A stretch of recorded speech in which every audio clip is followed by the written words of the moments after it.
natin maantala yung hanap buhay. Mahirap na nga maghanap buhay para sa kanila ngayon. Alvin, pahihirapan pa ba namin? Alam niyo, ang dalawang direktiba ng ating Pangulo, Pangulong Ferdinand R. Marcos Jr., sa ganitong panahon ng nagkakataasan ng presyo ng petrolyo, di dapat na iipit ang ating mga mamamayan. Yung mga nasa ilalim, yung mga driver, mga tsuper natin, dapat na poprotektahan. Yung mga vulnerable, dapat may matatakbuhan. At dyan papasok ang DSWD. Kaya nga, social welfare.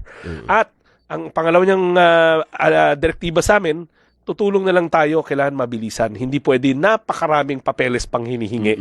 So sa araw ng Tuesday, ibibigay na, I believe this weekend mag-aanunsyo na yung mga LGU ano ang schedule nila, sino ang pupunta ng anong oras. May ganun. So, hindi Sila pala na yun. anytime na Huwag, pwede Alvin, akong kasi pumunta. baka nga sa unang bugso, Pila ka agad.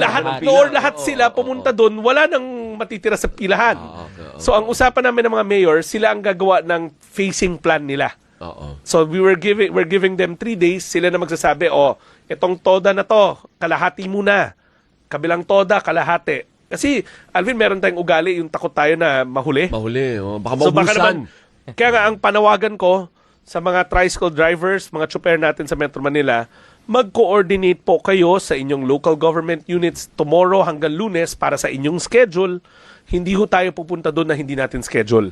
Kasi importante pa rin yung riding public. Mahirap na wala ng tao sa pila ng mga toda, tapos dahil lahat pumila.